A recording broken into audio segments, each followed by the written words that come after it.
That's all they know and all we know, essentially. And, if this is the only environment that you do see or do know, and you're a refugee in it, or you're an immigrant in it, when do you belong? And when do you establish societies and communities? And in terms of integration, I think we have to start somewhere. And I think if we are constantly going to be carrying a baggage of the previous generation, I think that will always put us at a minus. And that I think we need to resolve that question. And how it's resolved and how we actually get to that, I have no answer to. But it's something that we, I think, need to figure out. How do we build our societies and not carry the baggage of the previous generation? The very first thing is you have to set goals. You've heard of that about this plenty of times from different sources, but they don't have to be grandiose, I'm going to be a millionaire goals. What goals do is basically they make yourself accountable to yourself. So if you say to yourself that, I have to finish a paper, aside from the deadline that may be imposed on you, it's a self-deadline, and it applies to everything. So always you have to set goals. The second one is something I picked up about a year and a half ago, and it has made a difference in my life and in some of the other people I shared with. In business, there is something called board of directors.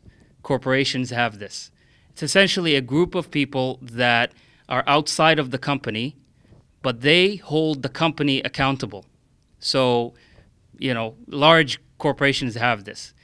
What you need to do is you need to have a personal board of directors. What does this mean? Now, here's the key. The people who are going to be on your board of directors don't have to know that they're on your board of directors.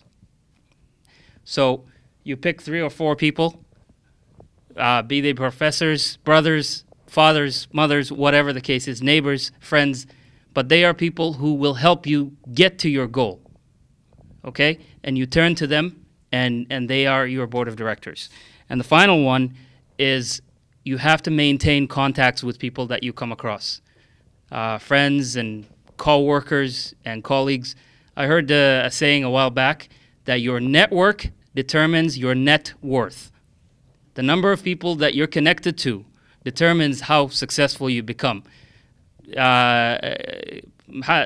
a word, I think, garabesi or something like that. It's who you know, really. It's true in education, it's true in business and in everything else. So maintain your contacts, no matter what. Even if it's just one email to people once a year, it'll pay back down the line. We are talking about what's going on with young Somali men and boys in general. And I feel like as a young Somali woman, I have to stand up for our boys.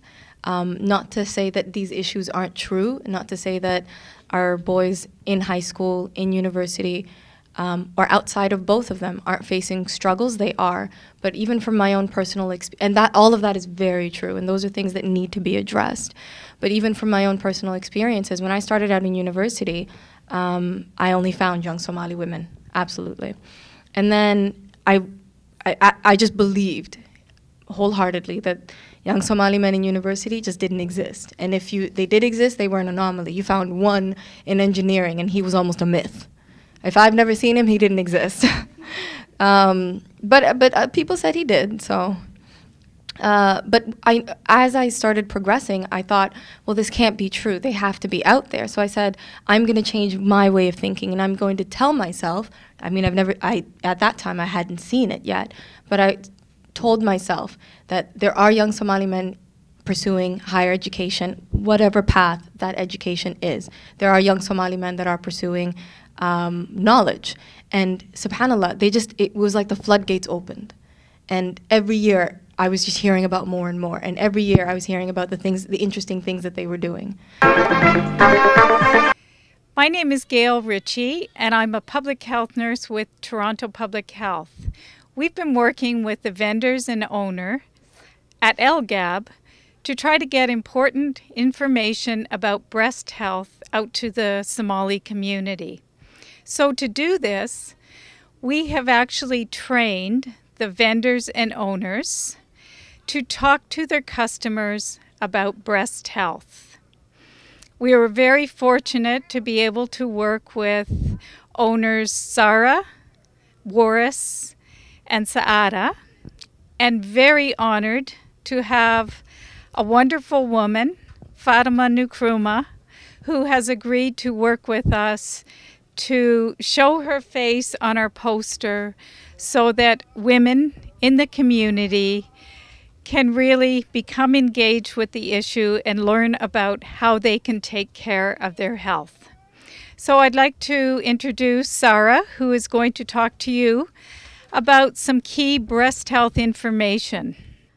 aniga oo ah Zahra Geele kana tirsan haweenka Soomaaliyeed ee ganacsatada ah ee ka tirsan suuqa Ceelgaabta dhammaan dadweynaha Soomaaliyeed waxaan rabaa maanta inaan uga waramo daryeelka caafimaadka naasaha ama cudurka halista ah ama dilayga ah ee dadweynaha ku dhaco maxaan ku leeyahay kansarka oo naasaha haweenku uga dhaco inta badan dadka uu ku dhaco waxay u badan yihiin dumarka da'doodu tahay 50 sano iyo ka badan intay tahay marka waxyaabahaas waxaad ku ogaan kartaa marka ugu horeysa ayadoo 3 qaybood oo u kala baxo oo mar uu yahay isagoo aad u yar oo lagu ogaan karo kaliya inaad iskaga baarto in aad mammogramka ismarsiiso aan ku leeyahay oo naasahaaga lagu baarana markuu ugu yar yahay lagu ogaan karaa oo wax qabashada aadka u wanaagsan wax laga qaban karo ay tahay marka labaadne waa marka uu takhtarka baaro naasahaaga uu ogaan karaa marka saddexaadne waa marka uusan lahayn aad u xun yahay wax ka qabashana aan lahayn marka dhammaan gabdhaha walaalahay waxaan ku waaninayaa inay isbaaraan ogaadaan markii aad isbaartana waxaad sugaysaa 2 sano aan ku leeyahay intaasoo niyadaadina ay ku wanaagsan tahay oo aad og tahay inaad caafimaad qabta ayadana waa wax weyn oo meesha ku jiro aan ku leeyahay marka labaadna wax ku dhaco dadka ragga ma ahan wax inta badan wuxuu ku dhacaa waa dumarka waxaan ku waaninayaa gabdhaha Soomaaliyeed inaysan ka baqin ama ka cabsoonin waayahay cudur halis oo dilaa laakiin waxa ku wanaagsan adigoo isbaaro aan ku leeyahay lana dagaalamo oo ogaado waxaan inay jirkaaga ku jiraan in kale because cudurrada waxa keenay Ilaahay waay waxaad u dhiman kartana waa sababtaada laakiin waxa lagu leeyahay dadaal marka hore oo isbaar aan ku leeyahay oo tag ditooradana u tag aan ku leeyahay si ay kaaga baaraan ay kaaga ogaadaan marka saddexaad intuu kula tagi lahaa aan ku leeyahay maadaama uu ku badan yahay wadanka hadda aan ku noolnahay waxaan ku waanina gabdhaha Soomaaliyeed waxaan kala waxayna warqadihii iyo boostooyinkii aad ka aqrisan lahayd aan ku leeyahay ayadoo masawirkeedu aad u wanaagsan Faaduma Cali Nkrumah ee kuugu qoran tahay meesha inaad fiiriso oo aqristo oo daristo aan ku leeyahay daweyga oo dadweynaha ugu dhici karo maadaama dadweynaha oo dhan ama dadka ajnabiga oo dhanbo ee waxaan iska ilaaliyaan iska baaraan aan ku leeyahay geel oo noo timid oo ka socoto caafimaadka public health-gana aad iyo aad ayay u mahadsan tahay walaasheena na soo gaarsiisay si aan waxaan u fahmi lahayn ama aan iskaga uga hortagi lahayn suu yahay warqadiina annaga idin siinayna gabdhaha customerska oo noo yimaado oo walaalaheena waxaan jecelnahay inay waraaqadahaas qaataan isna baaraan ee iska ogaadaan aan ku leeyahay assalaamu calaykum waraxmatullaahi wabarakaatu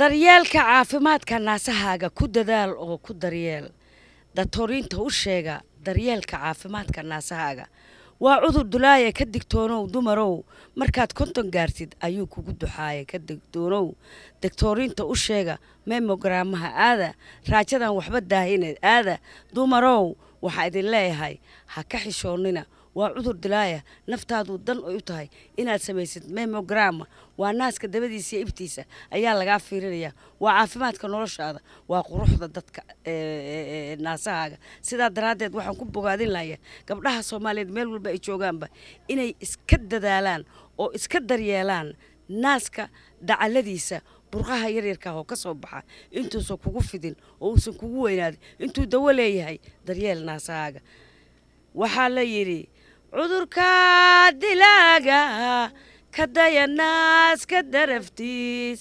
hoobalayo ede cudurka dilaaga kadaya naaska daraftiisa hoobalayo ede hoobalayo waa cudur dilaa naftaada ka daryeel waxaan aad iyo aad mahad ugu soo jeedinayaa cudurka dilaaga ka dayanaas ka daraftiisa hoba heedhe hobalay heedhe cudurka dilaaga ka dayanaas ka daraftiis hobalayo heedhe dhe iska daya markuu kugu durkaan daawa loo heline hobal heedhe hobalayay dhe iska daya markuu kugu durkaan daawa loo heli hobalayo dhe hobalayo dhe ka difaaca naaskiina cudurka dilaaga hobal heedhe hobalayo waxaan aad iyo aad sahra